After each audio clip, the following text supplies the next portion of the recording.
बारिश में गरीब चाय वाली के घर आए अमीर बेटी और दामाद। बेटी तुम परेशान मत हो, मुझे पता है तुम पास हो जाओगी। नहीं पिताजी, मुझे नहीं लगता कि मैं पास होने वाली हूँ। मैंने सही से पढ़ाई ही नहीं की। लेकिन बेटी, तुम्हें ऐसा क्यों लगता है कि तुमने सही से पढ़ाई नहीं की? बल्कि मैंने तुम्हें देखा कि हमेशा तुमने पढ़ाई की थी।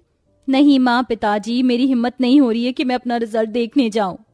हर इम्तिहान में डट कर खड़े रहना चाहिए बेटी, और तुम्हारे माता पिता तुम्हारे साथ हैं। चलो हम तुम्हारे साथ चलते हैं। यहाँ श्वेता बहुत ज्यादा परेशान थी क्योंकि पूरे साल उसने कॉलेज में अपने बॉयफ्रेंड अभिमन्यु के साथ घूमना, पार्टी करना और डेट्स के अलावा और कुछ भी नहीं किया था। नहीं नहीं, आप रहने दीजिए। कुछ नहीं होगा बेटी, चलो हम चलते हैं साथ में। विनोद, सरिता अपनी बेटी श्वेता के साथ उसके कॉलेज में रिजल्ट देखने पहुंच जाते हैं, जहां रिजल्ट कॉलेज के गेट के बाहर लगा होता है और वहां बहुत भीड़ होती है। सुनो बेटी, तुम यहीं पर अपनी माँ के साथ खड़ी रहो, मैं तुम्हारा रिजल्ट देख कर आता हूँ और फिर मैं बताऊंगा कि मेरी बेटी पास हो गई। विनोद जब रिजल्ट देखने जाता है तो रिजल्ट देखकर वो उसे देखता ही रह जाता है। वो भीड़ से निकलकर वापस आता है। बेटी, मुझे तुझसे ये उम्मीद नहीं थी। मैंने सोचा था कि तुम पढ़ लिख कर कुछ बनोगी, लेकिन तुम तो फेल हो गई हो। जबकि तुमने कहा था कि तुम ग्रुप स्टडी के लिए जा रही हो और हमने तुम्हारी पढ़ाई के लिए मना भी नहीं किया था। विनोद के इतना कहते ही श्वेता रोने लगती है और वो अपने माता पिता को घर चलने के लिए कहती है। आप लोग मेरे साथ घर चलिए, मैं आपको सब कुछ बताती हूँ। श्वेता इतना कहकर अपने माता पिता को अपने साथ घर ले आती है, जहाँ वो रो रो कर अपने माता पिता को सब कुछ बताती है। माँ, पिताजी, मैंने आपसे झूठ कहा था। मैं पढ़ाई करने नहीं जाती थी। मैं अपने दोस्तों के साथ घूमने चली जाती थी और मेरा एक बॉयफ्रेंड भी है जिसके साथ मैं हमेशा होती थी और मेरा सारा पढ़ाई से ध्यान हट चुका था।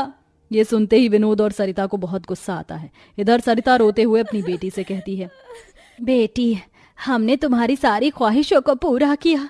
तुम्हारे पिताजी जब पैसे कमाते तो घर में राशन का सामान बाद में आता था। पहले तुम्हारे लिए किताबें और तुम्हारी फीस निकाली जाती थी।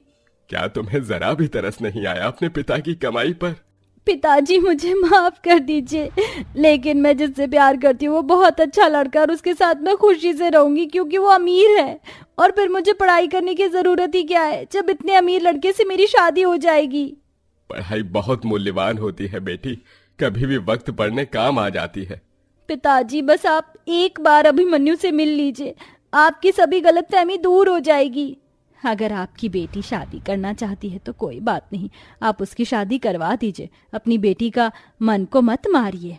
तुमने सही कहा सरिता, मैं कुछ देर के लिए अपनी बेटी को लेकर स्वार्थी हो गया था। विनोद श्वेता से अभिमन्यु को घर पर बुलाने के लिए कह देता है। 2 दिन बाद ही अभिमन्यु श्वेता के गरीब माता पिता से मिलने आता है। अभिमन्यु को देखकर और उससे बात करके सरिता और विनोद शादी के लिए तैयार हो जाते हैं और वो दोनों मिलकर अपनी बेटी श्वेता की शादी अभिमन्यु से करवा देते हैं। श्वेता शादी के बाद अपने अमीर ससुराल आ जाती है, जहाँ अमीर अभिमन्यु का बहुत बड़ा घर था। उसके घर में नौकर थे, कई गाड़ियां थी।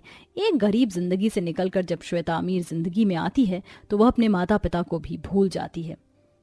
तुम्हारे साथ तो मेरी पूरी जिंदगी ही बदल गई अभिमन्यु। भगवान ऐसा प्यार करने वाला हर किसी को नसीब हो। हाँ, ये तो ठीक है। वैसे मैं तुम्हें ये कहने वाला था कि क्यों ना हम कुछ दिनों की छुट्टियां लेकर माँ और बाबूजी के पास चलें। छुट्टियां तो हम लेंगे ही, क्योंकि हम बाली जा रहे हैं, वहां पर घूमेंगे और उसके बाद हम पेरिस घूमने के लिए जाएंगे। लेकिन वेकिन कुछ नहीं, जो मैंने कह दिया सो कह दिया। श्वेता के ऐसा कहने के बाद अभिमन्यु उससे कुछ नहीं कहता, क्योंकि अभिमन्यु उसे बहुत प्यार करता था। लेकिन कहीं ना कहीं अभिमन्यु को यह भी पता था कि श्वेता की शादी के बाद उसने अपने माता पिता की तरफ पलट कर भी नहीं देखा था। पर अगर श्वेता ने अपने माता पिता की तरफ मुड़कर देखा होता तो उसे पता होता कि उसके माता पिता किन परेशानियों से गुजर रहे हैं। अरे सरिता, बारिश हो रही है और घर में पानी टपक रहा है। जी आप ही बताओ, घर को संभालूं या फिर आपके साथ इस चाय की दुकान को संभालूं? एक तो बारिश की वजह से ग्राहक ही नहीं आ रहे हैं। जब हमारी बेटी थी तो मेरी नौकरी चल रही थी। उसकी शादी के बाद ही मेरी नौकरी भी छूट गई। अचानक से इतनी परेशानियां आ जाएंगी, मुझे पता ही नहीं था। आपने बिल्कुल सही कहा। परेशानियां तो जैसे हमारे ऊपर छप्पर टूट कर बरस पड़ी। और अब ये चाय की दुकान, इससे गुजारे लायक पैसे कमा तो लेते हैं, लेकिन इतने पैसे नहीं कमा पाते जिससे अपने घर की छत ही ठीक करवा सके। कितने गरीब हो गए हैं हम। चिंता मत करो, सब ठीक हो जाएगा। दिन भर चाय बेचने के बाद जब वह दोनों घर के अंदर आते हैं तो उनके घर में पानी भरा होता है और छत से पानी टपक रहा होता है। सारा सामान बारिश में भीग गया और हमारे बिस्तर भी। सरिता एक काम करो, तुम सामान समेट कर घर साफ कर दो, तब तक मैं पानी को बाहर निकालता हूँ और फर्श को सुखाता हूँ। विनोद के कहने पर सरिता सामान को उठाती और सही जगह पर रखकर उन्हें साफ करने लगती है। ऐसे ही वो पूरे घर को संवारती है और इधर विनोद पूरे घर से पानी साफ कर देता है, जिसके बाद दोनों पति पत्नी चूल्हे पर खाना बनाते हैं। चलो हमारा खाना तो बन गया, अब खाना खाकर सो जाते हैं। बिस्तर तो सारे गीले हैं, आज हमें जमीन पर ही सोना होगा। सही कहा तुमने, बस ये वक्त किसी तरह गुजर जाए और मुझे कहीं सही नौकरी मिल जाए, फिर तुम चाय की दुकान संभालना और मैं नौकरी करूंगा। इस तरह गरीब माता पिता जैसे तैसे अपनी नौकरी कर रहे थे। देखते ही देखते कुछ वक्त बीत जाता है और एक दिन अमीर बेटी श्वेता अपने पति के साथ पेरिस से वापस आ रही होती है कि जब वह रास्ते से वापस आ रही थी तो उनकी गाड़ी अचानक से खराब हो जाती है। इस वक्त जोर जोर से बारिश शुरू हो जाती है। अरे अरे ये क्या, हमारी तो गाड़ी खराब हो गई। कोई बात नहीं, मैं मैकेनिक को बुला देता हूँ, हमें बस थोड़ी देर इंतजार करना होगा। अभिमन्यु श्वेता के साथ गाड़ी में ही बैठा रहता है, जिसके बाद वो एक मैकेनिक को कॉल करके बुलाता है। अभी मैकेनिक को आने में टाइम था, लेकिन तभी अभिमन्यु की गाड़ी में बैठे हुए बाहर की तरफ नजर पड़ती है। वो देखता है कि एक चाय की टपरी के अंदर श्वेता के माता पिता होते हैं। उसकी माँ चाय बना रही थी और उसके पिता लोगों को चाय सर्व कर रहे थे। क्या सामने तुम्हारे माता पिता हैं उस चाय की टपरी में? देखो जरा श्वेता। श्वेता फोन चलाते हुए कहती है, पागल हो गए हो क्या तुम? मेरे माता पिता तो अपने घर पर होंगे, वो चाय की टपरी में क्यों होंगे? जब श्वेता शीशे से चाय की टपरी की तरफ देखती तो उसकी आंखों में आंसू आ जाते हैं। तभी अभिमन्यु उससे कहता है, अब क्या फायदा, क्यों रो रही हो तुम? जब तो तुमने मेरी बात को अनसुना कर दिया और फोन में लगी रही। और यही नहीं, इससे पहले भी मैंने तुम्हें कितनी बार कहा था कि तुम अपने माता पिता से तो मिल लो, लेकिन तुमने मेरी एक बात नहीं सुनी और मेरी बातों को नजरअंदाज कर दिया। अब इस तरह रोने का क्या फायदा? मुझे अपनी आंखों पर विश्वास नहीं हो रहा। क्या सच में वो चाय की टपरी पर मेरे माता पिता है? मुझे मेरे माता पिता के पास जाना है, मुझे वहां ले चलो।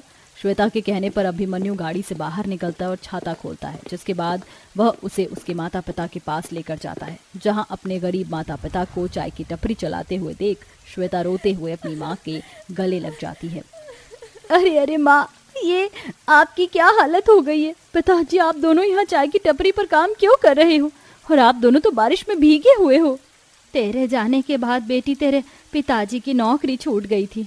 तू तो जानती है हम दोनों ने एक ही सपना देखा था, हमारा कोई बेटा नहीं था। हम तुझे पढ़ा लिखा कर नौकरी करवाना चाहते थे जिससे सब कुछ ठीक हो जाता, लेकिन तू अपनी मर्जी से शादी कर ली और आज तुझे खुश देखकर मैं बहुत खुश हूँ।